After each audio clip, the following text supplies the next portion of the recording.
Electric চুলা কিনে কি আদৌ কোনো ভুল করলাম? হ্যালো গাইস, আসসালামু আলাইকুম। আমি রুমকি, লাইফস্টাইল অফ রুমকি থেকে আবারও নতুন আরেকটি ভিডিও নিয়ে আপনাদের সামনে হাজির হলাম। এই যে আপনারা দেখতেই পাচ্ছেন, আমি ইলেকট্রিক চুলাতে রান্না করছি। কেন রান্না করছি সেটাই আজকে আপনাদের বলবো। আমি যেহেতু ঢাকায় থাকি, তো আমার মনে হয় ঢাকায় যারা বর্তমানে আছেন তারা কম বেশি সবাই এই সমস্যাটি ফেস করছেন। কিছুদিন যাবৎ ঢাকায় গ্যাস লাইনের খুবই সমস্যা। আমার বাসায় যেহেতু লাইনের গ্যাস আছে, তারপরও আমি ভেবেছিলাম যে এই অল্প গ্যাসেই কিছু রান্না করা যাবে, কিন্তু কিছুদিন যাবৎ এই সমস্যাটি অনেক বড় হয়ে দাঁড়ালো। আপনাদের ভাইয়া যেহেতু চাকরি করে, তাই আমার প্রতিদিনের রান্না ঠিক টাইমে করতে হবে। আর যেহেতু আমি আপনাদের ভাইয়াকে লাঞ্চ দিয়ে দিই, তো আমার রান্নাটা অন টাইমেই করতে হবে। কিন্তু ঢাকায় গ্যাসের যে সমস্যা, সেখানে তো আর কিছু বলার নেই। তাই বাধ্য হয়ে আমাকে এই ইলেকট্রিক চুলাটি কিনতে হলো। তো এই যে দুপুরে রান্না করা ছিল, কিন্তু মেয়ে বলছে আম্মু আমাকে একটু ফ্রাইড রাইস করে দাও। তো কী আর করা, ঘরে যা আছে তাই দিয়ে মেয়ের জন্য ফ্রাইড রাইস করার চেষ্টা করছি। আমি একটু সবজি দিলাম, সবজি বলতে এখানে শুধু গাজরটা ইউজ করেছি, আর একটু ডিম দিলাম। এই দুটো দিয়ে একটু ফ্রাইড রাইস করে দিব। যেহেতু ভাত রান্না করা ছিল দুপুরে, তাই সেটা দিয়েই মেয়েকে একটু ভাত দিয়ে ভেজে দিচ্ছি। তো এইভাবে ফ্রাইড রাইসটা আমার মেয়ে কিন্তু খুব পছন্দ করে।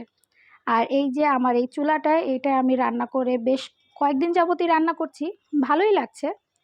কিন্তু আমার একটু মনে হয় যে এইটাতে রান্না করাটা একটু কষ্টকর, যেহেতু আমরা যারা গ্যাসের চুলায় রান্না করি তারা ওইটাতে অভ্যস্ত। তো ঠিক হয়ে যাবে আস্তে আস্তে। এখন প্রায় আগের থেকে অনেকটা ভালোই রান্না করতে পারি এখানে। তা যাই হোক, এদিকে আমি ভাতটা দিয়ে দিলাম, আর এখানে আমি ম্যাগির যে মশলাটা আছে, ম্যাজিক মশলা, সেটা ইউজ করব। একটু খেতে একটু ভালো লাগে। তো আমার কাছে মনে হয় এইভাবে একটু ফ্রাইড রাইস করে ঝটপট করে দিলে বাচ্চাদেরও ভালো লাগবে, আর আমারও একটু আরাম হয়। তো যাই হোক, এই যে এদিকে আমি মশলাটা দিয়ে দিলাম। আর আমার কিচেনটা যেহেতু অনেকটা ছোট, তো আমি এই ডাইনিংয়ের এই চুলাটা রেখেছি। তাই আপনাদের সাথে কথা বলতে বলতে আমার রান্নাটা অলমোস্ট শেষ। আর এখন আমি একটু সয়া সস দিয়ে দিব স্বাদের জন্য। আর নামানোর আগে আমি একটু ঘি ইউজ করব।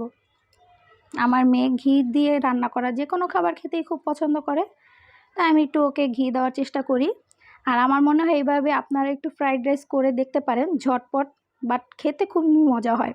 তো এই যে নামানোর আগে আমি একটু ঘি দিয়ে দিলাম। ঘি দিয়ে এখন আমি একটু নেড়ে চেড়ে একটু ভেজে নিব ভাতটাকে। তো এই তো আমার অলমোস্ট রান্না শেষ। আমি একটু পাওয়ারটা বাড়িয়ে নিলাম। এখন আমি 120 ডিগ্রিতে একটু ভেজে নিচ্ছি। ভাজা শেষ হয়ে গেলে আমি নামিয়ে ফেলবো। তো এই যে আমার রান্না শেষ, আমি চুলাটা অফ করে দিলাম, আর এখন নামিয়ে নিয়ে গেলাম। আর এইটাও এখন আমার চুলাটা বন্ধ আছে, কিন্তু আমি এখনও প্লাগটি খুলিনি, মেইন সুইচটা অফ করিনি, কারণ এটা আপনাদের আমি পরে বলবো। আর যদি কেউ আমার এই চুলাটা সম্পর্কে জানতে চান, অবশ্যই আমি আপনাদের রিভিউ দিব, তো কমেন্টস করে জানাতে পারেন। ওকে, আল্লাহ হাফিজ।